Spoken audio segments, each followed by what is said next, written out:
लिए मंगलाचरण करते हैं। ओम अज्ञान तिमिरांधस्य ज्ञानांजन शलाकया चक्षुरुन्मीलितं येन तस्मै श्री गुरुवे नमः। श्री चैतन्य मनोभीष्टं स्थापितं येन भूतले स्वयं रूप कदा मह्यं ददाति स्वपदान्तिकं। वन्देऽहं श्री गुरु श्री युगपथकमलं श्री गुरु वैष्णवांश श्री रूपं साग्रजातं सहगण रघुनाथं वितं तं सजीवं स्वादेतं सावधूतं परिजं सहितं कृष्ण चैतन्य देवं श्री राधा कृष्ण पादान सहगण ललिता श्री विशाखा वितांत च।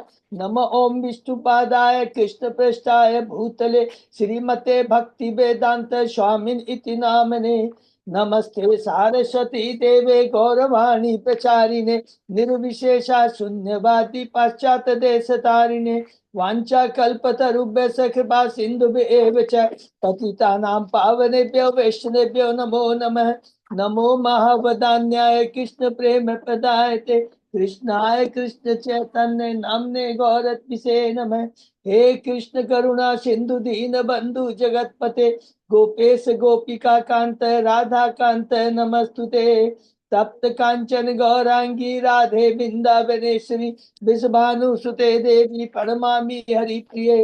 नीलांचल निवासाय नित्याय परमात्मने बलभद्र सुभद्रायां जगन्नाथाय ते नमः।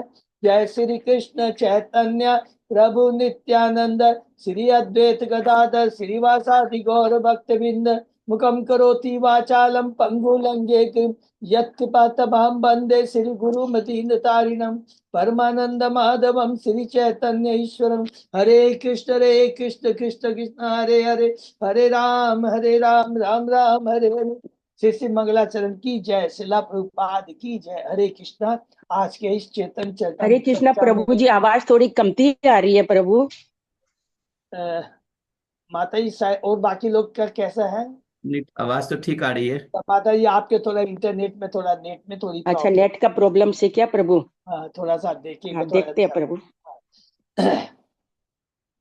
नेट मोबाइल का साउंड बढ़ा लीजिए माता जी। आज की इस चेतन चैतामित चर्चा में सभी भक्तों का हार्दिक स्वागत है। सभी भक्तों के चरण मेरा सादर दंडवत प्रणाम है। राधा माधव गोविंद परम वैष्णव गुरु की असीम कृपा हम लोग के ऊपर है कि हम लोग चेतन चरितामृत जैसे महान व्यक्तियों से डिकोस के ऊपर चर्चा कर पा रहे हैं। आदि लीला के 8वें अध्याय में, आदि लीला के 7 अध्याय के अंदर में 14 जो मंगलाचरण के श्लोक है वो हमने कंप्लीट किया। प्रथम 6 श्लोक चैतन्य तत्व के बारे में बताते हैं, जिसके अंदर में हम लोगों ने प्रथम 2 श्लोकों के अंदर में नमस्कार किया गुरु को, पहले भक्त को, ईश्वर को, भगवान के अवतार को, भगवान के प्रकाश अंश को और भगवान की शक्तियों को। ये हुआ पहले श्लोक में। दूसरे श्लोक में विशेष नमस्कार है चैतन्य महाप्रभु और नित्यानंद को, जो एक संग उदय होते हैं। कभी सूर्य और चंद्रमा एक संग उदय नहीं होता है, लेकिन यहाँ कहता है वो एक संग उदय हुए हैं और उन्होंने अंधकार को नष्ट किया। कौन सा अंधकार? भौतिक अंधकार को नहीं, उन्होंने हमारे हृदय के जो अंधकार है, अज्ञानता का अंधकार है, उसको दूर किया इन दोनों भाइयों ने मिलकर करके। हरि बोल। और उसके बाद में दूसरा अध्याय में है, जो कि तीसरे श्लोक के माध्यम से है, चैतन्य तत्व के बारे में पढ़ा। वदंती तत्वदय तत्व जत ज्ञान अद्वय और एते चांस कला पुंसा कृष्णस्तु भगवान से हम। और तीसरा ईश्वर परम कृष्ण सच्चिदानंद विग्रह अनादि आदि गोविंद सर्व कारण कारण। हरि बोल। उसके बाद में हम लोगों ने तीसरे अध्याय में भगवान के अवतार के चिन्ह के बाही कारण और चौथे अध्याय के अंदर में हम लोगों ने चैतन्य महाप्रभु के अवतार के अंतरंग कारण पढ़ा। ये बहुत इंपॉर्टेंट है। और उसके बाद में ये पूरे 4 अध्याय के अंदर में चैतन्य तत्व और श्लोक कितने? 6 श्लोक के बारे में हमने पढ़ा। 5वां अध्याय नित्यानंद तत्व है, इसके बारे में पढ़ा, जिसमें कृष्णदास के विराज गोस्वामी बताते हैं कि इस 5 अध्याय में श्लोक नंबर क्या क्या है? मंगलाचरण के श्लोक कौन कौन से? 7, 8, 9, 10, 11, 5 श्लोक है। और वो तत्व के बारे में बताते हैं। सबसे बड़ा क्या बताते हैं? भगवान चैतन्य और भगवान नित्यानंद में कोई भी फर्क नहीं है। वो उनका विस्तार है, शक्ति नहीं, उनका विस्तार है। प्रथम विस्तार है। पूर्ण पुरुषोत्तम भगवान श्री कृष्ण समस्त अवयव के स्रोत है। भगवान बलराम उनके द्वितीय शरीर है, उनका विस्तार है। फर्क खाली क्या है? स्वयं भगवान चेतन महाप्रभु कृष्ण किस प्रकार सेवा की जाए उसको अपने को विस्तार कर करके नित्यानंद के माध्यम से बताते हैं कि कैसे सेवा की जाती है। इसलिए नित्यानंद होते हैं सेवक भगवान और चेतन महाप्रभु है सेव्य भगवान जो सेवा को ग्रहण करते हैं। दोनों की शक्ति में कोई अंतर नहीं है, ये बहुत ध्यान से याद। उसके बाद में अब चूंकि वो सेवक भगवान है तो वो अपने को 5 रूपों में विस्तार करते हैं। महाशंकर्षण, कारुण्यदक्षाय विष्णु, गर्भोदक्षाय विष्णु, क्षीरोदय विष्णु और अनंत शेष। ये चारों का काम क्या है? पहला महाशंकर्षण अपने को कारुण्यदक्ष, महाशंकर को कारुण्यदक्षाय विष्णु, कारुण्यदक्षाय विष्णु को महाविष्णु भी बोलते हैं। वो क्या करते हैं? सृष्टि का काम करते हैं। कारुण्यदक्षाय विष्णु अपने को एक्सपांड, महाशंकर से कौन? कारुण्यदक्षाय विष्णु, कारुण्यदक्षाय विष्णु से गर्भोदक्षाय विष्णु, गर्भोदक्षाय विष्णु से क्षीरोदक्षाय विष्णु आते हैं। और अनंत शेष है जो कि अनंत, जो कि पूरी अनंत सेवा करते हैं भगवान की। शेष नागर पूरे असंख्य, एक ब्रह्मांडी असंख्य ब्रह्मांड को अपने ऊपर धारण करते हैं। और एक एक ब्रह्मांड यहाँ पर लिखा गया है वो सरसों के दाने के समान लगता है। तो ये है चैतन्य तत्व। तो सोचिए कितना बात, सारे अवतार भी इन्हीं से निकलते हैं। सोचिए बहुत माने, और वो भी क्या? अंश के अंश के अंश है। माने चैतन्य बलराम जी से महाशंकर्षण, महाशंकर से कारुण्यदक्षाय विष्णु, कारुण्यदक्षाय से गर्भोदक्षाय विष्णु, गर्भोदक्षाय से क्षीरोदक्षाय विष्णु। सोचिए अंश के अंश के अंश के अंश है किसके? बलराम की। यह है बलराम की तत्व का ज्ञान, बहुत इंपॉर्टेंट है। इतना होने के बाद भी भाव क्या है उनका? सेवा का भाव है, जो कि हम लोगों को 6ठे अध्याय में मिलता है। कैसे? अद्वैताचार्य की महिमा है। अद्वैताचार्य भी क्या है? वो भक्त अवतार है, भगवान से भिन्न है, इसलिए अद्वैत कहलाते हैं। और हरि नाम का प्रचार करने में प्रभु को मदद करते हैं, इसलिए वो आचार्य कहलाते हैं। और पूर्ण रूप से कहा अद्वैताचार्य। और भाव क्या है? दास्य भाव है। देखिए विष्णु तत्व है, नित्यानंद और अद्वैताचार्य दोनों विष्णु तत्व है, लेकिन क्या भाव क्या है? भगवान की सेवा करना, भगवान की प्रचार कार्य में मदद करना। श्री अद्वैताचार्य श्री चेतन महाप्रभु को अपना स्वामी मानते हैं और अपने आप को चेतन प्रभु का दास मानते हैं। हरि बोल। ये हमने 6ठे अध्याय में पढ़ा। और 7वें अध्याय के अंदर में हमने पढ़ा भगवान चेतन प्रभु के 5 स्वरूप। तो हमने पढ़ा पंच तत्व है, भक्त के रूप में है चेतन महाप्रभु, भक्त स्वरूप के रूप में उनके विस्तार नित्यानंद प्रभु, भक्त के अवतार के रूप में है अद्वैताचार्य भक्त अवतार। और उसके बाद में शक्ति है भगवान की, कौन है? गदाधर। वो अंतरंगा शक्ति भगवान की है गदाधर पंडित। और दूसरे है शुद्ध भक्त है श्रीनिवास। ये 5 के बाद में हमने डिटेल में पढ़ा। और उसके बाद में क्या कहा कि तीनों विष्णु तत्व कौन कौन सा? चैतन्य महाप्रभु, नित्यानंद प्रभु, अद्वैताचार्य। लेकिन दोनों प्रभु है, कौन? नित्यानंद प्रभु, अद्वैताचार्य। और चैतन्य महाप्रभु महाप्रभु है। हरि बोल। और दोनों विष्णु तत्व होने के बाद भी भाव क्या है? सेवा का भाव है। चैतन्य महाप्रभु ने भगवान श्री कृष्ण ने जो कृष्ण प्रेम को लॉक करके रख दिया था द्वापर में, चैतन्य महाप्रभु आते हैं, पहले उस रस का आस्वादन लेते हैं और फिर और दूसरे भक्तों को वो रस प्रदान करते हैं। सारे भक्त बन जाते हैं। लेकिन किस प्रकार, देखिए भगवान कितने बड़े वो प्रचारक है और कितनी उनमें सहनशीलता, कितना नम्रता समर्पण भाव है कि प्रकाशानंद सरस्वती जैसे कट्टर मायावादियों को, ऐसा नहीं कि उनको झिड़क दिया, नहीं, बड़े तरीके से प्रेम से, ये प्रीचिंग का बहुत बड़ा तरीके से कहते हैं कि मैं तो मूर्ख हूं, मेरे गुरु ने कहा मैं तो मूर्ख हूं, अज्ञानी हूं। उन्होंने कहा केवल हरि कृष्ण महामंत्र का जप करो। अर्थात यहाँ पर क्या बता रहे हैं? इस कलयुग में हरे कृष्ण महामंत्र के अलावा कोई दूसरा विधि नहीं है। अपने पाप को नष्ट करने की नहीं, पाप करने की प्रवृत्ति को नष्ट करने की नहीं, कृष्ण को प्रेम, कृष्ण प्रेम प्राप्त करने के लिए एकमात्र विधि है हरि नाम का संकीर्तन। इसको हमें भूलना नहीं है। और उसके बाद में जो वेदों का तत्व है, वेदांत का जो तत्व है, वो एक ही चीज बताते हैं, तीन है पूरा: संबंध, अविधेय एंड प्रयोजन। संबंध हमारा भगवान से कैसा है, अभिधेय भगवान से टूटे संबंध को कैसे स्थापित कर सकते हैं, और प्रयोजन हमारा लक्ष्य क्या है, हरि बोल। सारे मायावादी सन्यासी अंत में कहते हैं आप साक्षात वैदिक ज्ञान और साक्षात नारायण हैं, कृपा करके हमें अपने अपराधों के लिए क्षमा कर दीजिए। और चूंकि प्रभुपाद जी चेतन महाप्रभु जानते हैं भौतिक जगत में सारे ही तो अपराधी हैं, सारे जगाई मगाई है, सारे तमोगुण रजोगुण से ग्रसित है, और उन्हें तुरंत क्षमा कर देते हैं। ये हम लोगों ने पढ़ा सॉरी अध्याय 7 में। 8वां अध्याय बहुत सुंदर है। यहाँ पर ये उद्देश्य, इस अध्याय का शीर्षक मैन चीज समझ लेंगे क्या है कि यहाँ पर कृष्ण राज कविराज बड़ी हम्बल रूप में ये बताना चाहते हैं कि मैंने ये चैतन्य चरितामृत क्यों लिखा। उसके पहले वो तीन चीज बहुत इंपॉर्टेंट बताते हैं। पहला चीज तो ये कहते हैं कि जब भी हम कोई भी प्रचार कार्य कुछ भी काम करें, हमें पंच तत्व के नाम का कीर्तन, ये मंत्र का उच्चारण करना चाहिए। पहला तो ये चीज बता रहे। दूसरा, अभी तक हमने क्या पढ़ा कि चैतन्य और कृष्ण में कोई अंतर नहीं है। कोई कृष्ण को तो मानता है लेकिन चैतन्य को नहीं मानता है, वो बहुत बड़ा अपराध करता है। जो लोग गौर सुंदर चैतन्य प्रभु को सामान्य व्यक्ति मानते हुए गौर सुंदर एवं श्री कृष्ण में भेदभाव बरतते हैं, वह आसुरी भावना है।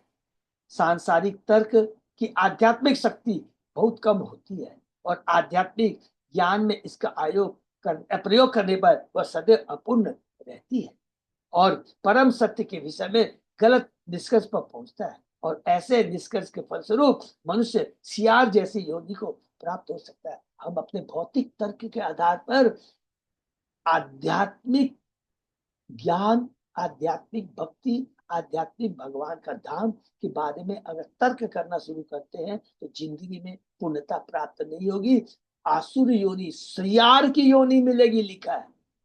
लेकिन कृष्णराज कविराज गोस्वामी बहुत कृपालु है और कहते हैं आप महाप्रभु की कृपा की अग्नि परीक्षा कीजिए और आप सचमुच तर्क शास्त्र है। अगर आप वास्तव में तर्क शास्त्रीय अर्थात आध्यात्मिक चेतना को लेकर तर्क करना होगा, भौतिक नहीं, तो आप इस निष्कर्ष पर पहुंचेंगे कि चेतन महाप्रभु से अधिक कृपालु अन्य कोई नहीं है। इवन भगवान श्री कृष्ण चेतन महाप्रभु से कृपालु नहीं है, जो कि भक्त के रूप में आते हैं। इसीलिए रूप गोस्वामी ने कहा नमो महावदान्याय कृष्ण प्रेम प्रदाय। भगवान का नाम तथा भगवान, फिर भगवान का नाम और भगवान के नाम में बारे में बताते हैं। पहला तो बताया अद्वैताचार पंच तत्वों का हमें उच्चारण करना चाहिए। दूसरा बताते कृष्ण और चेतन महाप्रभु में कोई अंतर नहीं है। तीसरा बता रहे हैं भगवान का नाम तथा भगवान अभिन्न है। हम अपनी भौतिक दृष्टि के अनुसार नाम तथा वस्तु में अंतर देखते हैं, किंतु आध्यात्मिक जगत में परम तत्व सदैव पूर्ण होता है और परम सत्य के नाम रूप गुण तथा लीलाएं स्वयं परम तत्व के समान होते हैं। अतः हमें 10 नाम अपराधों से बचकर भगवान के नाम का जप और कीर्तन करना चाहिए। फिर से रिपीट कर लेंगे, पंच तत्व का उच्चारण मंत्र का बहुत जरूरी है। यदि भक्त भगवान से भौतिक इंद्रिय तृप्ति या मुक्ति चाहता है, फिर उसके बाद में 5वीं चीज हमने पढ़ा, अगर यदि कोई भगवान से भौतिक इंद्रिय तृप्ति या मुक्ति चाहता है तो कृष्ण उसे तुरंत दे देते हैं, किंतु शुद्ध भक्ति को वो छिपा के रखते हैं। बहुत इंपॉर्टेंट श्लोक हमने पढ़ा था, कृष्ण ज्योति छूटे भक्ते भक्ति मुक्ति दिया, कबू प्रेम भक्ति ना देन राखेन लुकाइया, छिपा के रखते हैं। बहुत इंपॉर्टेंट है। भक्ति योग में पूर्ण पुरुषोत्तम भगवान और भक्त के बीच एक दिव्य संबंध स्थापित हो जाता है। संबंध तो दिव्य रहता है, अलग अलग संबंध होने के बावजूद भी बहुत इंपॉर्टेंट चीजें याद रखना है, सब लोगों का भाव दास्य भाव रहता है। चाहे वृंदावन में उदाहरण ले लीजिए, भूमि जल गाय वृक्ष, ये कौन से रस के हैं? शांत रस के भक्त हैं, दास्य भाव में बहुत है। साक्य भाव में बहुत है, विशेष करके सुदामा अलग अलग करके है, और वात्सल्य भाव में है माता यंद, यशोदा, ज्येष्ठ गोपिया, और माधुर्य रस में है तरुणी गोपिया। अलग अलग रस है, लेकिन आंतरिक भाव लक्ष्य क्या है? कृष्ण की सेवा करना, चाहे वो पिता हो, चाहे माता हो, चाहे गोपिया हो, चाहे सखा हो। ये बहुत इंपॉर्टेंट चीज का है। उसके बाद में कहते हैं मायावादी दार्शनिकों को भगवान की ब्रह्म ज्योति के बारे में, भगवान के बारे में जान नहीं है, अतः वे ब्रह्म ज्योति में समा जाने के बाद उन्हें इस भौतिक जगत में पूरा पुनः वापस आना पड़ता है। जबकि जो भगवान का भक्त होता है, एक बार भगवान के धाम जाने के बाद वापस नहीं आता है। लेकिन जो मायावादी है वो ब्रह्म ज्योति तक ही परम समझते हैं और वहां जाते हैं, उसके बाद में कुछ समय के बाद में उन्हें वापस आना पड़ता है। श्री चैतन्य महाप्रभु एवं नित्यानंद ने इस कृष्ण प्रेम को यत्र रत्र, लास्ट में हमने जो पढ़ा बहुत इंपॉर्टेंट है, कोई भी बिना योग्यता पात्रता के चैतन्य महाप्रभु और नित्यानंद प्रभु ने सबको हरि नाम दिया, यहाँ तक कि किसको? जगाई और मघाई को भी। ये बहुत इंपॉर्टेंट। अतः यदि कोई सचमुच शांति चाहता है तो उसे क्या करना चाहिए? उसे कृष्ण भक्त आंदोलन में सम्मिलित होना चाहिए और निरंतर भागवत धर्म में लग जाना चाहिए। इससे सारा अज्ञान, विषय वासना कट जाएगी और धीरे धीरे लोभ और काम से मुक्त हो जाएगा। लोभ और काम के मुक्त होने पर उसमें ब्राह्मण के गुण आ जाते हैं, और जब ब्राह्मण गुण वाला व्यक्ति और आगे प्रगति करता है तब वह वैष्णव भक्ति प्राप्त कर लेता है। मतलब सतोगुण आ जाते हैं, ब्राह्मण सतोगुण में रहता है। खाली सतोगुण काफी नहीं है, भगवान की सेवा करेंगे, प्रचार करेंगे, तब उसमें वास्तव में कहलाया जाएगा वो भगवान, वो वैष्णव है। और इस वैष्णव पद पर पहुंचकर मनुष्य क्या कर सकता है? अपने सुप्त भगवत प्रेम को जगाकर भगवान के धाम जा सकता है। ये बहुत बड़ा, हम लोग बहुत सुंदर लास्ट यहाँ तक पढ़ा, उसके आगे हम लोग और पढ़ेंगे। अब यहाँ पे बताने के बाद में ईश्वर तत्व, पंच तत्व के बारे में, हरिनाम के बारे में, चैतन्य महाप्रभु और कृष्ण में कोई अंतर नहीं है, और हरिनाम भगवान का नाम और भगवान में कोई अंतर नहीं है, और भगवान का जो चैतन्य महाप्रभु इस धरा पे आया है, कौन सा भाव है? उदार ये भाव, महावदान्य भाव है, इसके स्थापित करते हैं। उसके आगे अब क्या कहते हैं हम लोग आज चर्चा करते हैं। ओम नमो भगवते वासुदेवाय, ओम नमो भगवते वासुदेवाय, ओम नमो भगवते वासुदेवाय। अंत सॉरी आदि लीला अध्याय 8 श्लोक नंबर 23 से हम लोग शुरू करते हैं। हरि बोल।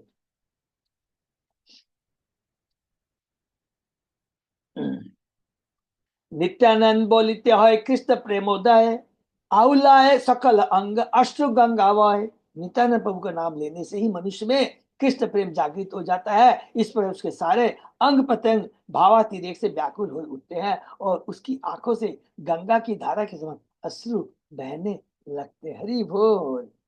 कृष्ण नाम कोरे अपराधे रे विचार, कृष्ण बोली ले अपराधीर ना होय विकार। हरे कृष्ण महामंत्र का कीर्तन करते समय अपराधों पर विचार किया जाता है, इसलिए केवल हरे कृष्ण महामंत्र का कीर्तन करने से कोई भाव दशा को प्राप्त नहीं होता। हरे कृष्ण महामंत्र का कीर्तन करने से पूर्व श्री कृष्ण चैतन्य प्रभु नित्यानंद बार बार बोल रहे हैं, वो मंत्र के नाम उच्चारण करना लाभप्रद होता है, क्योंकि श्री कृष्ण चैतन्य तथा प्रभु नित्यानंद इन दो पवित्र नाम के उच्चारण मनुष्य तुरंत भाव विभोर उठता है, और यदि वह उसके बाद हरे कृष्ण महामंत्र का जप करता है तो वो सारे अपराधों से मुक्त हो जाता है। हरि बोल। तो इसका मतलब ये नहीं कि हम लोग अपराध करें, लेकिन क्या है, इतने भगवान चैतन्य और नित्यानंद प्रभु दयालु है। हरे कृष्ण महामंत्र का जप करते समय 10 अपराधों से बचना चाहिए। पहला अपराध है उन महापुरुषों की निंदा करना जो भगवान का वितरण करने के लिए लगे हुए हैं। श्री चैतन्य चरितामृत अंत्य 7वें अध्याय के 11वें श्लोक में कहा गया है, कृष्ण शक्ति बिना न तार प्रवर्तन। पूर्ण पुरुषोत्तम भगवान से शक्ति प्राप्त किए बिना कोई हरे कृष्ण महामंत्र के पवित्र नामों का वितरण, डिस्ट्रीब्यूशन नहीं कर सकता। देव हरि बोल। अतः इस कार्य में लगे किसी भक्त की निंदा नहीं करनी चाहिए। श्रीपद पुराण का खत्म है, सताम निंदा नाम न परम अपराध अपराधम वित्नुते यत ख्याति यातम कथम उस हते तत् विरगहाम। हरे कृष्ण महामंत्र की महिमा का प्रचार करने में लगे महान संत पुरुषों की निंदा करना पवित्र नाम के चरणों पर घोर अपराध है। हरे कृष्ण महामंत्र की महिमा के प्रचारक की आलोचना नहीं करनी चाहिए, बहुत इंपॉर्टेंट चीज है। हरि सबसे पहला ये भी है नाम अपराध। यदि कोई ऐसा करता है तो अपराधी है। नाम प्रभु जो कृष्ण से अभिन्न है ऐसे निंदनीय कार्य को कभी सहन नहीं कर सकेंगे, भले ही कोई कितना बड़ा भक्त क्यों न कहा जाता हो। हरि बोल। द्वितीय नाम अपराध का वर्णन इस प्रकार है। शिव से श्री विष्णु या इव गुण नाम आदि शकलम धिया भिन्नम पश्येत स खलु हरि नाम अहित कर। इस भौतिक जगत में विष्णु का नाम सर्व मंगलमय। विष्णु के नाम रूप गुण तथा लीलाएं ये सभी दिव्य परम ज्ञान। अतः जो कोई भगवान के नाम अथवा उनके दिव्य गुण रूप तथा लीलाओं को भौतिक समझकर उनसे भगवान को पृथक करना चाहता है वह अपराध करता है। इसी प्रकार शिव जी जैसे देवताओं के नामों को विष्णु के नाम के समान बताना अथवा दूसरे शब्दों में शिव जी तथा अन्य देवताओं को ईश्वर के अन्य रूप मान करके विष्णु के समान बिताना भी निंदनीय है। ये भगवान के पवित्र नाम के चरण को लेकर अपराध है। देवताओं की पूजा करनी चाहिए, लेकिन देवताओं को भगवान के बराबर या भक्त से ऊंचा नहीं बना सकते हैं। कल हमारी सरस्वती पूजा थी, हमने किया तो सरस्वती पूजा से सबने हम लोगों ने क्या प्रार्थना की, हे माँ सरस्वती आप हमें कृष्ण की सेवा में लगवाइए, हमें कृष्ण की तो हमें शक्ति दीजिए, हमारे ऊपर हमारा रिकमेंडेशन करिए कृष्ण से, ये भक्त है आपकी सेवा में आना चाहता है। क्योंकि वो भगवान के स्पेशल शक्ति प्रद देवता है। उनका अनादर अनादर कभी नहीं करना चाहिए, बहुत इंपॉर्टेंट चीज है। भगवान के पिताम के चरण खोलने पर तीसरा अपराध है गुरु और अवज्ञा, अर्थात गुरु को भौतिक मानकर उसके उच्च पद से ईर्ष्या करना। चौथा अपराध है श्रुति शास्त्र निंदन, वैदिक साहित्य जैसे चारों वेदों तथा पुराणों की निंदा करना। पांचवा अपराध अर्थवाद है, ऐसा मानना कि नाम की महिमा को बड़ा चाकर कहा गया। इसी प्रकार छठा अपराध है हरि नाम कल्पम, हरि नाम को काल्पनिक समझना। हरि नाम के बल पर सातवां हरि नाम के बल पर अपराध करना, भगवान के नाम को काल्पनिक समझना और अर्थवाद का रूप माने हरि नाम का अपने मन से बोल रहे अरे हरे का मतलब ये है, ना का मतलब ये नाम, ये सब नहीं, अपने मन से कोई भी इसका व्याख्या ना करना। सातवें अपराध का वर्णन इस प्रकार हुआ, नाम बलाद्य श्री पाप बुद्धि न विद्यते तस्य या में ही शुद्धि। यह सोचकर कि हरे कृष्ण महाराज पंथ सारे पाप कर्मों से फलों को नष्ट करने वाला अतः पाप को करते रहना और उन्हें काटने के लिए हरे कृष्ण महामंत्र का उच्चारण करना हरि नाम के चरणों पर सबसे बड़ा अपराध है। बहुत बड़ी अपराध है, सबसे बड़ा अपराध है।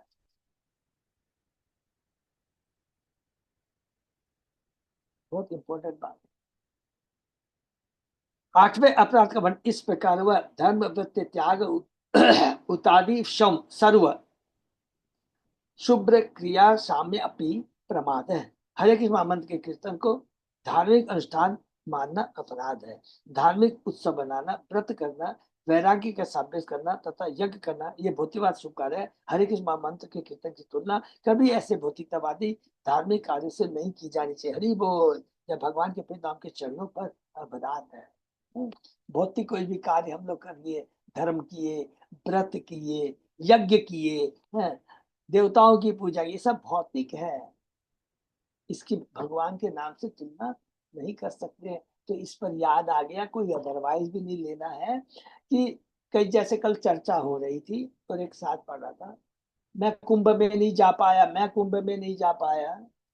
तो शास्त्रों में लिखा है आप करोड़ों अश्वमेघ यज्ञ भी कर ले, करोड़ों सोने की गाय दान दे दे, आप कुछ भी कर लीजिए, जितने भी हैं वो हरि नाम की एक बिंदु के बराबर भी नहीं। तो इसका मतलब ये नहीं कि जाना नहीं चाहिए, ऐसा वो बात नहीं है, लेकिन टेंशन नहीं लेना कि अरे हम नहीं जा पाए। ये बहुत इंपॉर्टेंट तो हम लोग है। तो इसमें बताया गया ये तो जो लोग पुण्य अपने पाप कर्मों को काटना चाहते हैं, पाप किए हैं या पुण्य फल प्राप्त करना चाहते हैं तो वो जरूरी है, ठीक है, उनको जाना है। लेकिन हरिनाम तो केवल पाप को नहीं काटता है, पाप करने की प्रवृत्ति को काटता है। और इतना ही नहीं, हरिनाम हमें कृष्ण प्रेम प्रदान करता है, इसलिए बहुत याद रखना है। क्योंकि पढ़ते पढ़ते ये चीज हम लोग की चर्चा में आ गया, इस चीज को बहुत याद रखना। नवा अपराध इस प्रकार है, असत धाने विमुखे अपि सुनवंती यच उपदेशत शिव नाम अपराध। ऐसे लोगों के बीच पवित्र नाम का प्रचार करना अपराध है जो भगवान से घृणा करते हैं, जिनमें बुद्धि न हो या जिन्हें इस विषय में श्रद्धा न हो। ऐसे लोगों को हरे कृष्ण मंत्र के कीर्तन को सुनने का अवसर तो प्रदान कर, किंतु प्रारंभ में उन्हें नाम की महिमा अथवा आध्यात्म के विषय में उपदेश नहीं देना चाहिए। नाम का बहुत इंपॉर्टेंट चीज है, इसको देखिए।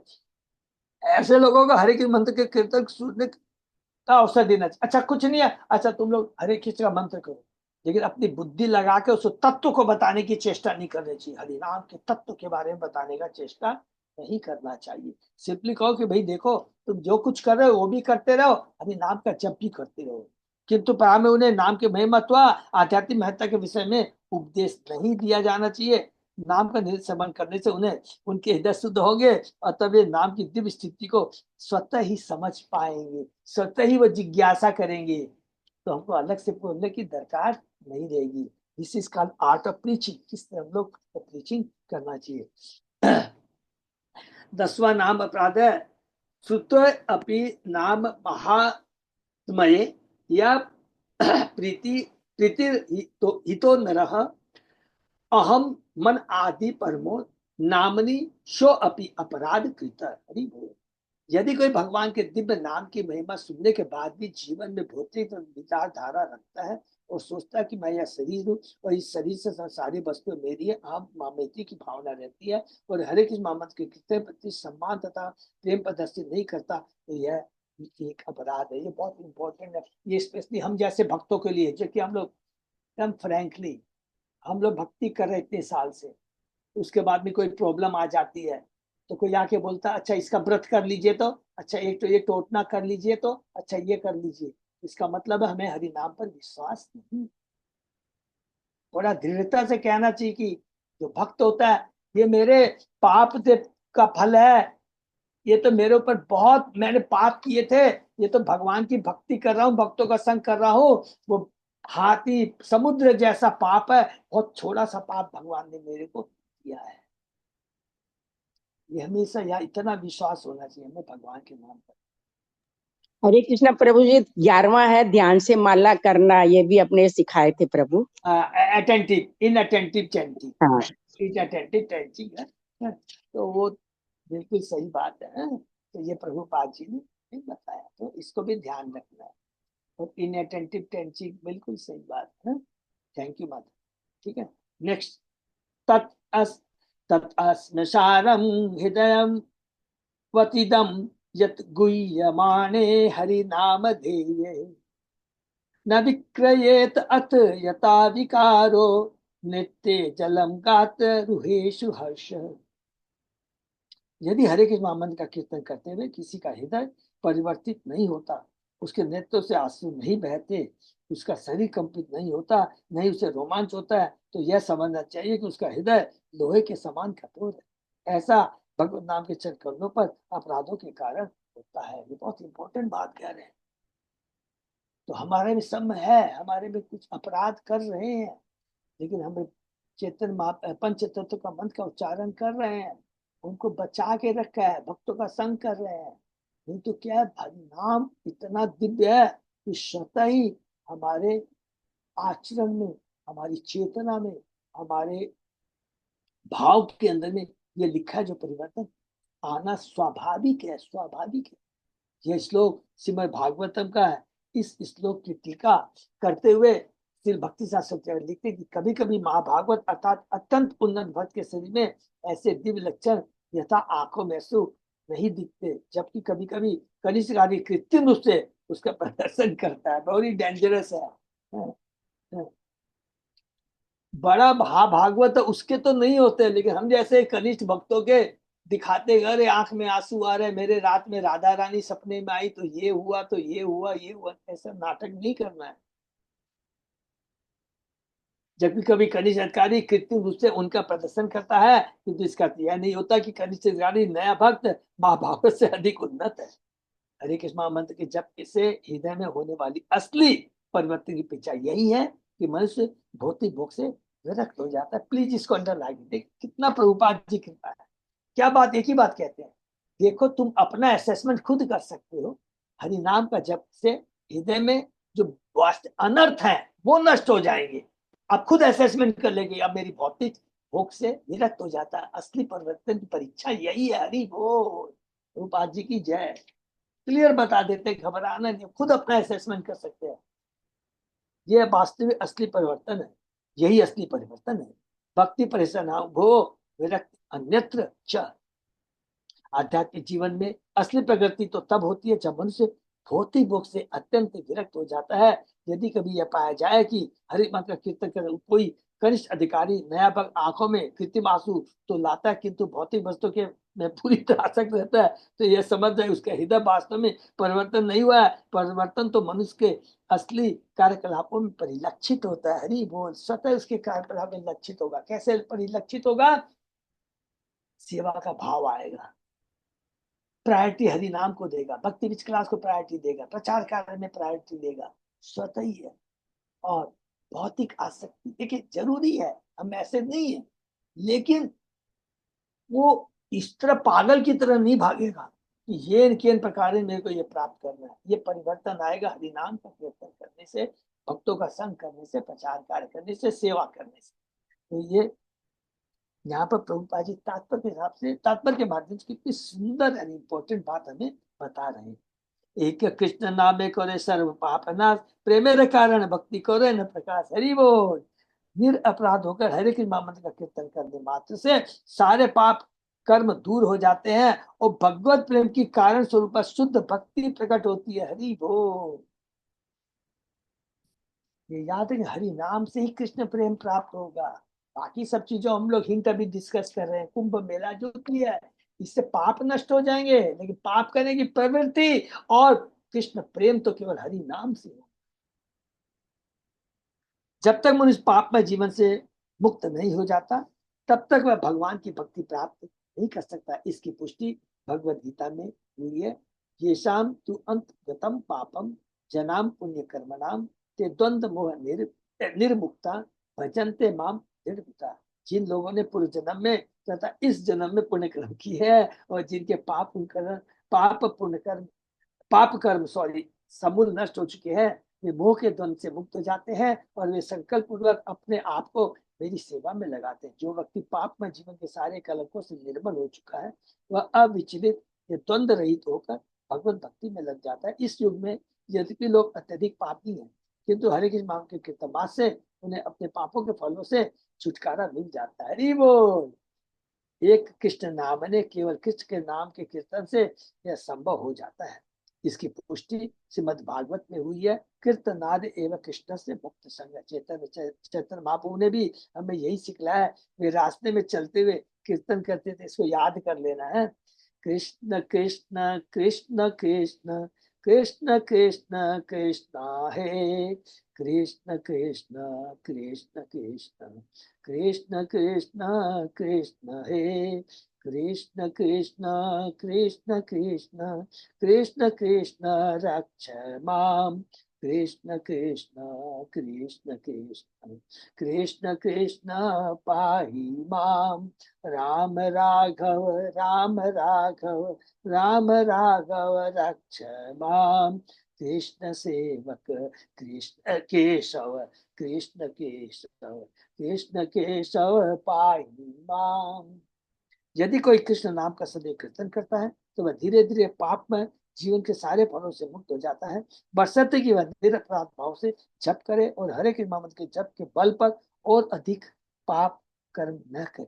इस तरह मनुष्य शुद्ध हो जाता है और उसकी भक्ति से उसका सुप्त भगवत प्रेम जागृत हो उठता है। केवल हरे कृष्ण महामंत्र का कीर्तन करने से तथा पाप एवं अपराध न करने से उसका जीवन शुद्ध हो जाता है और वह सिद्धि की पांचवी अवस्था को प्राप्त अर्थात भगवान की प्रेमा भक्ति में प्रवृत्त होता है। हरि बोल। पांचवा परम जो लक्ष्य है,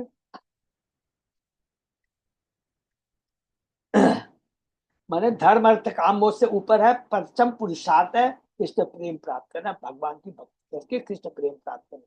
प्रेमेर उदय हो प्रेमेर विकार स्वदेत कम पुलकादि गदगदा श्रुधार। जब किसी में सचमुच भगवान की दिव्य प्रेम भक्ति जागृत होती है तो इससे शरीर में श्वेत कंपन, हृदय का स्पंदन, वाणी का अवरोध तथा आंखों में अश्रु जैसे रूपांतर उत्पन्न होते हैं। असली भगवत प्रेम होने पर, देखिए प्रभुपाद जी बोले अलर्ट हो जाओ, असली भगवत प्रेम होने पर मनुष्य के शरीर में स्वतः ये रूपांतरण प्रकट होते हैं। मनुष्य को उनकी कृत्रिम रूप से नकल नहीं करनी चाहिए। भौतिक वस्तुओं के लिए इच्छा करना हमारा रोग है। यहाँ तक कि आध्यात्मिक जीवन में प्रगति करते समय भी हम भौतिक प्रतिष्ठा चाहते हैं। मनुष्य को इस रोग से मुक्त होना चाहिए। शुद्ध भक्ति तो अनअभिलाषिता से ज्ञान कर्मादि अनादृत अर्थात किसी भौतिक वस्तु की इच्छा से रहित होना चाहिए। उन्नत भक्तों में अनेक शारीरिक विकार प्रकट होते हैं जो भाव विभोरता के लक्षण है, दिव्य लक्षण है, किंतु जनता से सस्ती प्रसिद्ध पाने के लिए उनका अनुकरण नकल नहीं करना चाहिए। जब मनुष्य को वस्तुतः उच्च पद प्राप्त होता है तब भाव विभोरता के लक्षण स्वतः प्रकट हो जाएंगे। उसे उसकी नकल करने की आवश्यकता नहीं रह जाती है। हरि बोल। अनायास से भाव क्षय कृष्ण सेवन, एक कृष्ण नाम हरे फल पाई एतो धन। हरे कृष्ण मंत्र का कीर्तन करने के फलस्वरूप मनुष्य के आध्यात्मिक जीवन में इतनी अधिक उन्नति होती है कि उसके भौतिक जीवन का अंत तथा भगवत प्राप्ति एक साथ होते हैं। बहुत इंपॉर्टेंट है, इसको अंडरलाइन कर लेंगे। भौतिक जीवन का अंत एवं भगवत प्राप्ति एक साथ होते, धीरे धीरे 100% होगा। धीरे आध्यात्म जितनी अधिक उन्नति होगी होगी। ये प्रभु ये श्लोक में कृष्णराज कविराज गोस्वामी कह रहे हैं। बताइए, कृष्ण का पवित्र नाम इतना शक्तिशाली कि केवल एक नाम के उच्चारण से उसे ये दिव्य संपत्ति सहज ही उपलब्ध हो जाती है। इसके लिए न कोई धन न कोई योग्यता कुछ भी दरकार नहीं है। है न कृष्ण नाम यदि लय बहुबार, तबु यदि प्रेम नहे अष्टुधार। तबे जानी अपराधता है प्रचुर, कृष्ण नाम बीजता है ना करे हमको। घबराना नहीं है, लेकिन यदि भगवान के पवित्र नाम का बारंबार जप करते रहने पर भी मनुष्य में भगवान के प्रति प्रेम विकसित नहीं होता और उसकी आंखों में आंसू प्रकट नहीं होते, तो इससे से यह स्पष्ट हो जाता है कि जप में उसके अपराधों के फलस्वरूप कृष्ण नाम का बीज अंकुरित नहीं हो रहा है। लेकिन यही एकमात्र दवा है। हम जॉन्डिस के रोग से पीड़ित है ना, तो उसके लिए गन्ना का रस ही दवा है। शुरू में हम लोग जॉन्डिस, अभी सब हम लोग जॉन्डिस रोग से पीड़ित है, लेकिन दवा भी वही है। नाम में रुचि नहीं है, लेकिन वही हरि नाम को बार बार लेंगे तो उसी में हमको फिर वही गन्ना का रस जो अभी कड़वा लग रहा है वो मीठा लगने लगेगा। हरि बोल। यदि कोई अपराध सहित हरे के नाम का कीर्तन करता है तो उसे वांछित फल नहीं मिलता, अतः उसे बड़ी ही सावधानी के साथ उन अपराधों से बचना है जिसका वर्णन श्लोक 14 के संबंध में किया जा चुका है। चैतन्य नित्यानंद नाई ऐसा विचार, नाम लेते प्रेम देने वह अष्टुधार। किंतु यदि कोई थोड़ी भी श्रद्धा के साथ, बहुत इंपॉर्टेंट है, भगवान चैतन्य तथा नित्यानंद के पवित्र नामों का कीर्तन करता है तो सारे अपराधों से तुरंत ही मुक्त हो जाता है। इस समय जो ही हरे कृष्ण महामंत्र का कीर्तन करता है तो ही उसे भगवत प्रेम की भाव विभोरता का अनुभव होता है। इस संदर्भ में श्री भक्ति सारथी ठाकुर कहते हैं कि यदि कोई श्री चैतन्य महाप्रभु नित्यानंद की शरण लेता है और उनके इस उपदेश का पालन करता है कि वृक्ष से भी अधिक सहिष्णु तथा घास से भी अधिक विनीत बनो, तो उससे शीघ्र ही भगवान की प्रेमा भक्ति का स्तर प्राप्त होता है और उसके नेत्रों में आंसू आ जाता है। हरे कृष्ण महामंत्र के कीर्तन के समय कुछ अपराधों पर ध्यान रखना आवश्यक है, किंतु गौर नित्यानंद के नामों के उच्चारण में ऐसी बात नहीं। इसलिए कृपा करके जय श्री कृष्ण चैतन्य प्रभु नित्यानंद श्री अद्वैत गदाधर श्री वासादि गौर भक्त। तो यदि कोई जीवन भर हरे कृष्ण महामंत्र का किंतु उसका जीवन पाप कर्मों से भरा रहे तो उसके लिए भगवान की प्रेम भक्ति प्राप्त कर सकना अत्यंत कठिन है। किंतु यदि अपराधी होते हुए वह गौर नित्यानंद के नामों का कीर्तन करता है तो उसके सारे पाप कर्मों के फल तुरंत दूर हो जाते हैं। इसलिए मुझको सबसे पहले चैतन्य महाप्रभु नित्यानंद के पास जाना चाहिए या गौर गुरु गौरांग की पूजा करनी चाहिए और तब राधा कृष्ण की पूजा के स्तर पर आना चाहिए। इसीलिए हम लोग के जैसे बद्ध जीवों को जिनमें क्वालिटी नहीं है तो घर में ना गौर निताई का विग्रह रखना चाहिए। राधा कृष्ण का विग्रह अपराध रखना कोई मुश्किल नहीं है, लेकिन उनकी सेवा बहुत कड़ी है। गौर निताई की सेवा में कोई अपराध हो जाए वो कोई माफ कर देते हैं, तो ये थोड़ा सा हमें ध्यान रखना है। हमारे के आंदोलन में शिष्य को पहले गुरु गौरांग की पूजा का उपदेश दिया जाता है, और जब वे कुछ उन्नति कर लेते हैं तब राधा कृष्ण का अच्छा विग्रह स्थापित किया जा सकता है और उन्हें भगवान की पूजा में लगाया जाता है। अंततः राधा कृष्ण तक पहुंचने के लिए सर्वप्रथम गौर नित्यानंद की शरण में जाना आवश्यक है। इस संदर्भ में श्री नरोत्तम दास ठाकुर का गीत है, गौरांग बोलीते बे पुलक शरीर, हरि हरि बोलीते नयने कोबे नीर, आरे कोबे निताई चांदे करुणा कोरिबे, संसार वासना मोर कबे तुच्छ हवे, विषय छाड़िया कबे शुद्ध हवे मन, कबे हम हरेबे श्री वृंदावन। प्रारंभ में मनुष्य को श्री गौर सुंदर के पवित्र नाम का नियमित कीर्तन करना चाहिए और तब नित्यानंद प्रभु के नाम का। इस प्रकार मनुष्य का हृदय भौतिक भोग की मलिन इच्छाओं से निर्मल हो जाएगा, तब वह भगवान कृष्ण की पूजा करने वृंदावन धाम जा सकता है। श्री चैतन्य नित्यानंद की कृपा हुए बिना वृंदावन जाने की आवश्यकता नहीं है, क्योंकि यदि मनुष्य का चित्त शुद्ध नहीं है तो वृंदावन जाकर भी वृंदावन का दर्शन नहीं कर सकता। हरि बोल। खाली हम सोचेंगे कि हमने वृंदावन का दर्शन किया, असली वृंदावन का दर्शन बहुत दिव्य है, भगवान अपने को प्रकट नहीं करेंगे। इसलिए चेतन महाप्रभु नित्यानंद का आश्रय बहुत जरूरी है। भाष्य वृंदावन जाने का अर्थ है भक्ति रसामृत सिंधु, विदग्ध माधव, ललित माधव तथा 6 गोस्वामी द्वारा लिखित अन्य पुस्तकों को पढ़कर इन गोस्वामी की शरण ग्रहण करना। इस तरह से राधा कृष्ण के दिव्य प्रेम भाव को समझा जा सकता है। कबे हम बुझिबो से युगल युगल पीरीति, राधा कृष्ण का माधुर्य प्रेम सामान्य मानवीय व्यापार नहीं है, यह पूर्णतः दिव्य है। राधा कृष्ण को समझने, उनकी पूजा करने तथा उनकी प्रेम लगने के लिए मनुष्य को श्री चैतन्य महाप्रभु, नित्यानंद तथा चैतन्य महाप्रभु के प्रत्यक्ष शिष्य 6 गोस्वामी से मार्गदर्शन ग्रहण करना चाहिए। इसीलिए जो बहुत सुंदर है कि विदग्ध माधव, ललित माधव है, ये हम लोग इसको चेतन चरिता में पढ़ेंगे। रूप गोस्वामी का लिखा है। सामान्य व्यक्ति के लिए राधा कृष्ण की पूजा की अपेक्षा श्री चैतन्य देव का पंचतत्व की पूजा करना सरल है। जब तक कोई परम भाग्यशाली न हो तब तक उसे सीधे राधा कृष्ण की पूजा करने के लिए नहीं कहना चाहिए। एक न्यासी जिसे शास्त्रों का पर्याप्त ज्ञान नहीं है या अनुभूति नहीं है, उसे राधा की पूजा या हरे कृष्ण का कीर्तन नहीं करना चाहिए। यदि वे ऐसा करता है भी है तो उसे वांछित फल नहीं मिल पाता। अतः मनुष्य को निताई गोराई के नामों का कीर्तन करना चाहिए और झूठी प्रतिष्ठा को ताक पर रखकर उनकी पूजा करनी चाहिए। क्योंकि इस जगत का प्रत्येक व्यक्ति पाप कर्मों से निराधिक प्रभावित होता ही है। अतएव प्रारंभ में यह नितांत की वह गुरु गौरांग की पूजा करे और उनकी कृपा की यात्रा करे, क्योंकि ऐसा करने से अपनी सारी अयोग्यताओं के बावजूद भी वह राधा कृष्ण विग्रह की पूजा करने का पात्र बन जाता है। हरि बोल। तो बार बार है हरे कृष्ण, जय श्री कृष्ण चैतन्य प्रभु नित्यानंद श्री अद्वैत गदाधर श्रीवास। बहुत इस संबंध में याद ध्यान देना, भगवान कृष्ण तथा गौर सुंदर दोनों ही नाम पूर्ण पुरुषोत्तम भगवान से अभिन्न है। इसलिए कभी भी यह नहीं सोचना चाहिए कि एक नाम दूसरे से अधिक सक्षम है। जो अभी हम लोग ने अभी स्टार्टिंग में अध्याय में पढ़ा था, भगवान श्री कृष्ण और चैतन्य महाप्रभु में अंतर नहीं करना चाहिए।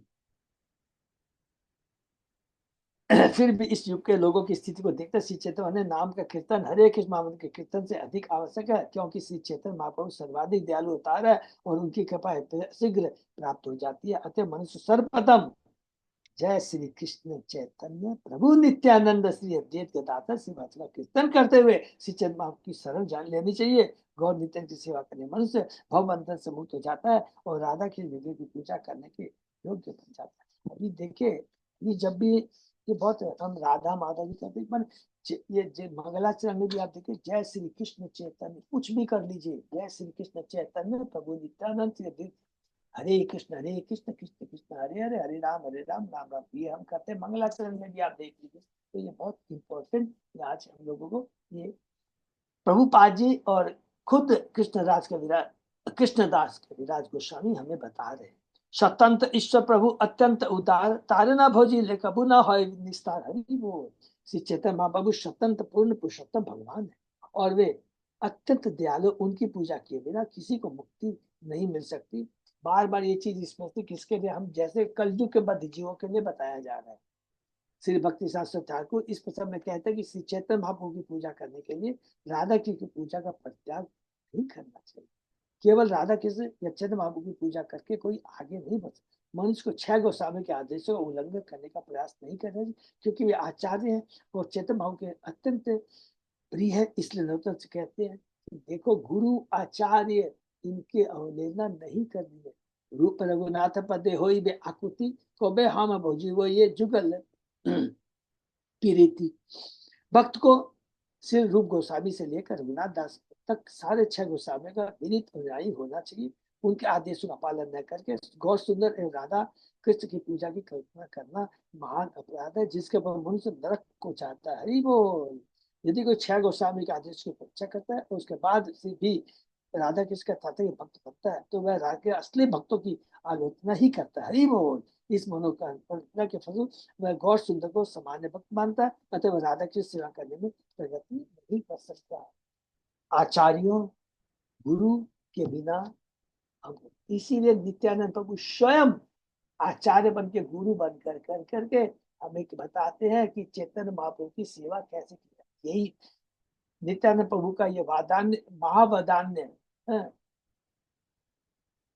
बहुत सुंदर है। चैतन्य महाप्रभु महावदान्य अवतार है। ये दोनों बहुत हमें ध्यान रखना है कि गुरु के माध्यम से ही हो सकता है, नहीं तो हमारा कोई भी कल्याण नहीं हो सकता, प्रगति नहीं कर सकते। और बूढ़े लोग सुन चैतन्य मंगल चैतन्य महिमा जाते जानी बे शकल। अरे मूर्खो, जरा श्री चैतन्य मंगल को पढ़ो। इस ग्रंथ को पढ़कर तुम श्री चैतन्य महाप्रभु की सारी महिमा को समझ सकते हो। हरि बोल। तो यही चैतन्य मंगल जो है आगे चल के क्या नाम से हुआ है, चैतन्य भागवत। वैसे एक चैतन्य मंगल लिखा है वो लोचन दास ठाकुर है, लेकिन यहाँ पर जिस चैतन्य मंगल की बात कर रहे हैं, क्योंकि वृंदावन दास ठाकुर, तो इन्होंने चेतन मंगल लिखा था, लेकिन चूंकि लोचन दास ठाकुर ने ऑलरेडी पहले लिख रखा था चैतन्य मंगल, तब उसको चेतन मंगल का नाम हटा करके चेतन भागवत किया गया। किसने कहा? कृष्ण सॉरी वृंदावन दास ठाकुर। श्री वृंदावन ठाकुर कृत श्री चैतन्य भागवत का मूल शीर्षक श्री चैतन्य मंगल था, किंतु बाद में जब श्री लोचन दास ठाकुर ने श्री चैतन्य नाम से एक दूसरी पुस्तक लिख दी, तो श्री वृंदावन ठाकुर ने अपनी पुस्तक का नाम बदल दिया और वह चैतन्य भागवत के नाम से विख्यात है। इस ग्रंथ में श्री चैतन्य महाप्रभु का जीवन विस्तार से दिया गया है। हरि बोल। और कृष्ण राज स्वामी ने पहले ही हमें यह सूचित कर दिया है कि वृंदावन दास ठाकुर ने जिस अंश का वर्णन किया उसी का वर्णन उन्होंने अपने ग्रंथ चेतन चेतावनी में किया है। तो यहाँ से अब शुरू हो जा रहा है कि चेतन चेतावनी को लिखने का मूल उद्देश्य कृष्ण राज स्वामी का क्या है। तो एक एक चीज हम लोग पूरा एक एक पार्ट को देखते जाएंगे, क्या क्या हम लोग स्टडी कर रहे हैं।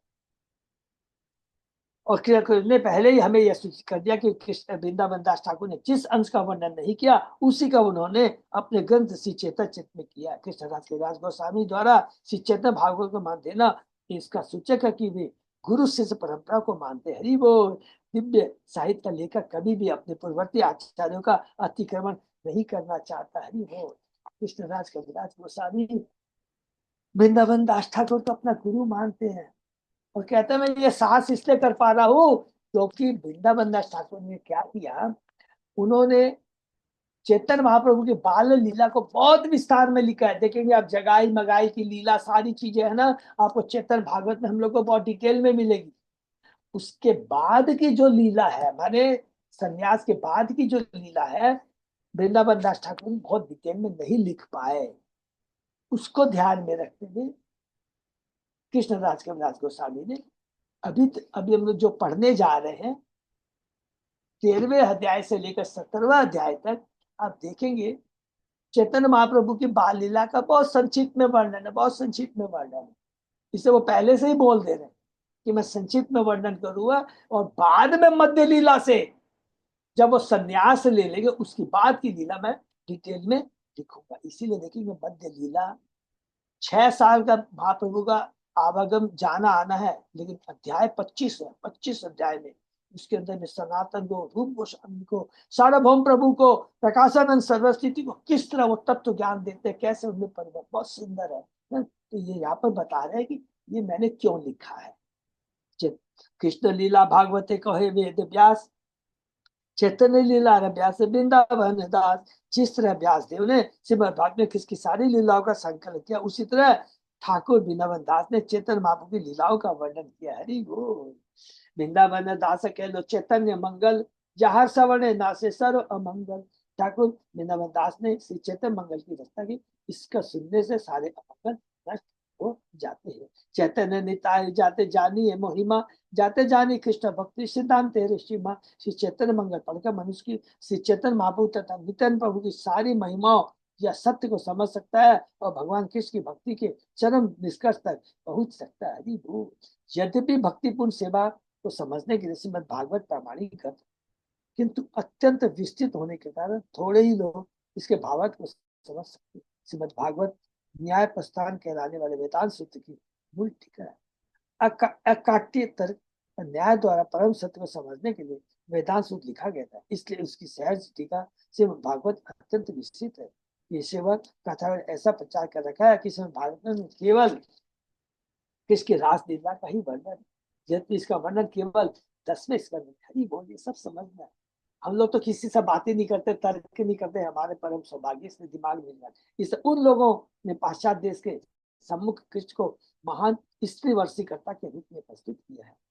इसलिए कभी कभी अपने प्रचार का दौरान हमें ऐसी भ्रांतियों से निपटना पड़ता है। श्रीमद् भागवत समझने में जो दूसरी कथाएं सामने आती है वह पेशेवर कथा द्वारा भागवत सत्ता का प्रचलन। ये देख लीजिए, जब किसी को नहीं समझ में आए ना तो ये चीज ले जाकर के प्रभुपाद जी का तात्पर्य दिखा देंगे। जो सप्ताह प्रोग्राम करते हैं ना भागवत समझने में, दूसरी कथा हमारी आती है वह है पेशेवर कथा के द्वारा भागवत सप्ताह का प्रचलन, अर्थात 7 दिनों में भागवत की कथाएं सुना।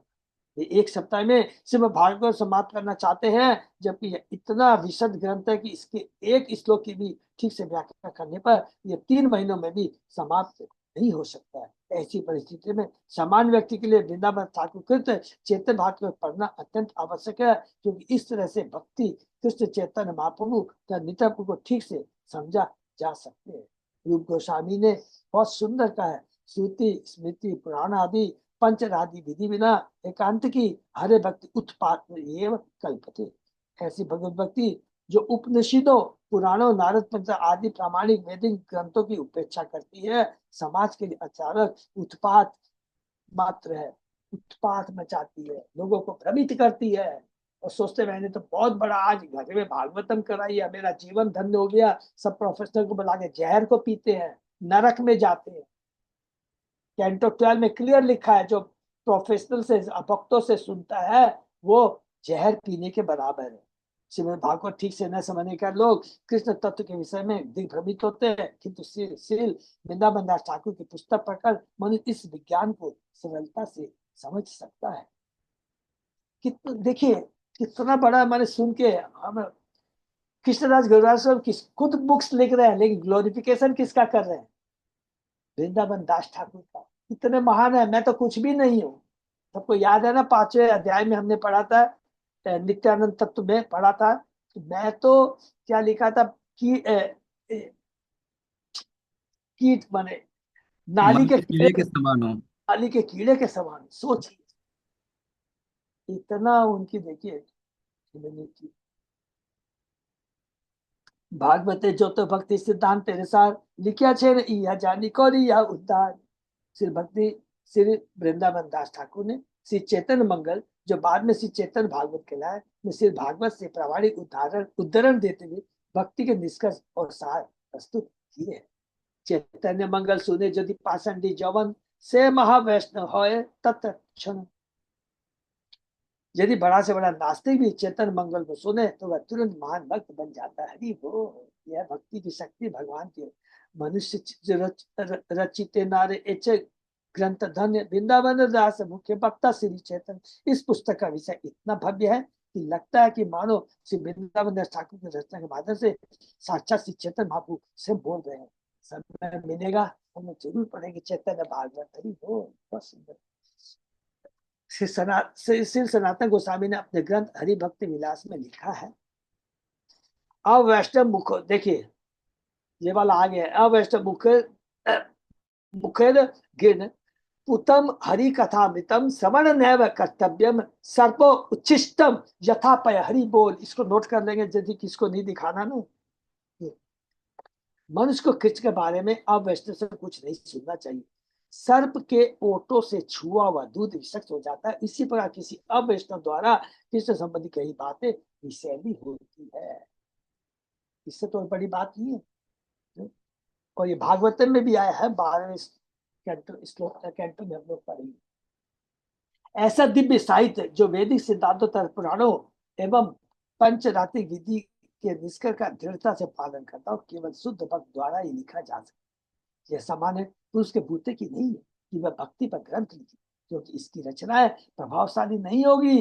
वो कोई कितना ही बड़ा पंडित तथा अलंकारी भाषा में लिखने में निपुण क्यों न हो, किंतु इससे दिव्य साहित्य को समझने में कोई सहायता नहीं मिलती, बल्कि हम भ्रमित हो गए।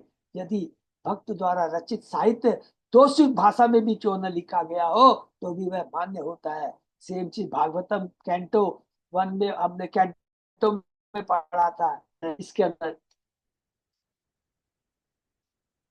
कि अलंकारिक भाषा में अगर नहीं लिखा हो लेकिन तत्व में लिखा हो तो वो ज्यादा इंपॉर्टेंट है कि जो कि अलंकारिक भाषा में। हम लोग ने भागवतम में पढ़ा कैंटो 1 के अंदर, ठीक है ना। भक्त के लिखने के पीछे का रहस्य यह है कि जब वह भगवान की लीलाओं के बारे में लिखता है तो वह अकेला नहीं, ये बहुत इंपॉर्टेंट, इसको अंडरलाइन करेंगे प्लीज। भक्त के लिखने के पीछे का रहस्य यह कि जब वह भगवान की लीला के बारे में, तो वह अकेला नहीं लिखता, हरि बोल, बल्कि भगवान उसकी सहायता करते हैं। भगवद गीता में कहा गया है, ददामि तेषां सत्ययुक्तानां भस्तां प्रीतिपूर्वकम ददामि बुद्धि योगम तम ये मामुपयान्ति थी।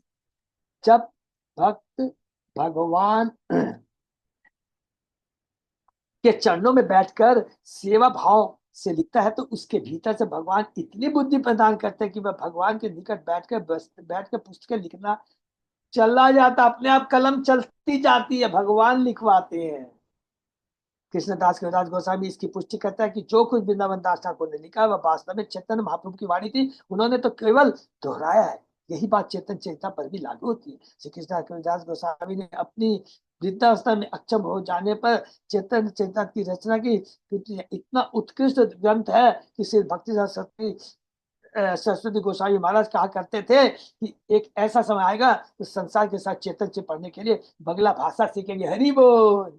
हम श्री चैतन्य महाप्रभु को अंग्रेजी में प्रस्तुत कर रहे हैं और ये नहीं जानते कि यह कितना सफल होगा, किंतु यदि कोई मूल चेतन चेतना को जो बंगला में है भाषा में पढ़ेगा तो वो भक्ति में आनंद का आस्वादन लेगा, हरि बोल। तो यही पर समाप्त करते हैं।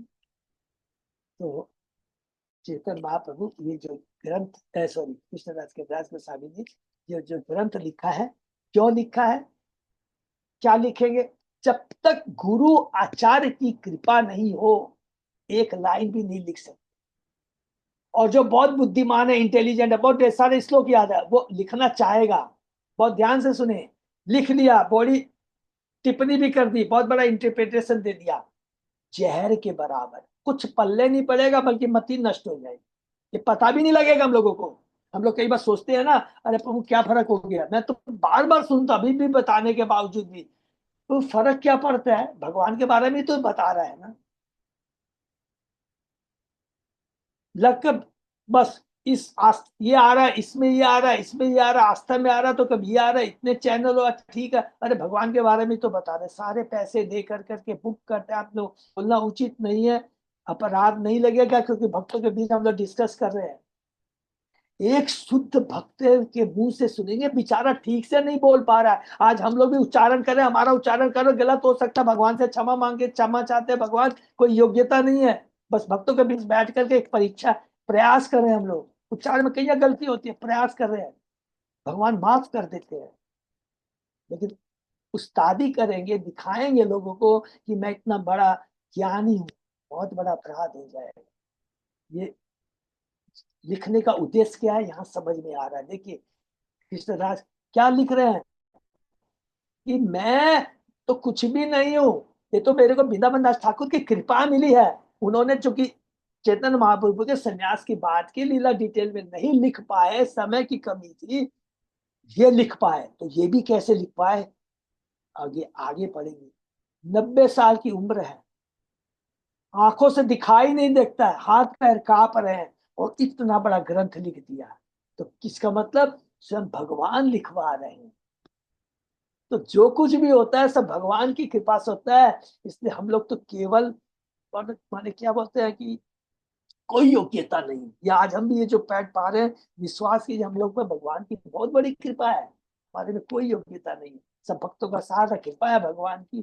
ठीक है, गलतियां होती है, भगवान क्षमा करेंगे, जितना अपने तत्व को समझना आसान है। हरे कृष्णा, यहीं पे विराम देते हैं। तो इस अध्याय में अभी कृष्णदास कविराज गोस्वामी जो लिखने जा रहे हैं कि मैंने जो उसके पहले क्या क्या चीज लिखा है, बार बार याद रखना।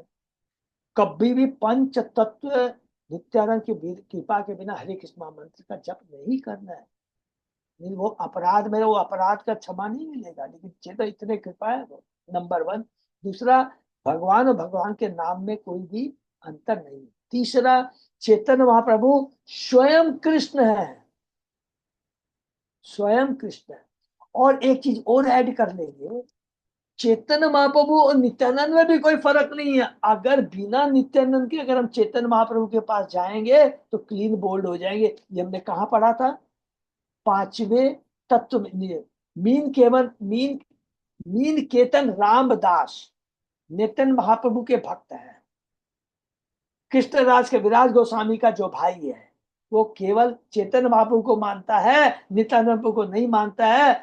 कृष्णदास के विराज गोस्वामी उसको रिजेक्ट कर देते हैं, नित्यानंद प्रभु खुश हो जाते हैं, सपने में उसको वरदान देते हैं, तुम सब कुछ छोड़ करके वृंदावन चले आओ। वृंदावन आते हैं कृष्णा कविराज गोस्वामी, सद गोस्वामी की कृपा मिलती है, मदन मोहन की कृपा मिलती है, और उनकी कृपा से ये कृष्ण चरितमृत वो लिख पा रहे हैं। ये बहुत इंपॉर्टेंट है, याद रखना। गुरु को कभी भी रिजेक्ट आप नजरअंदाजा करके कुछ नहीं करते। बाकी सब के गुरु सब अपराध ले लेता है, लेकिन जान अभी हम लोग दीक्षा भी लेते हैं ना प्रभु 2 मिनट है, ये नहीं कि अरे अब तो दीक्षा मिल गई सब गुरु अपराध ले लेंगे, कोई टेंशन नहीं है, ऐसा नहीं है। तो ये अच्छी बात नहीं है। गुरु तो बहुत कृपालु है, लेकिन इसका मतलब नहीं है इसका गलत फायदा होगा तो हमारी भक्ति बढ़ेगी। हरे कृष्णा, ये पे विराम देते हैं। किसी का कोई प्रश्न है?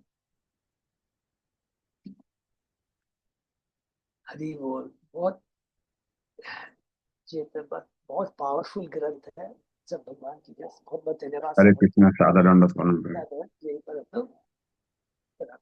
अच्युत अजय दास प्रभु, हाँ प्रभु जी। कुछ भी बोलना प्रभु, अनाउंसमेंट है।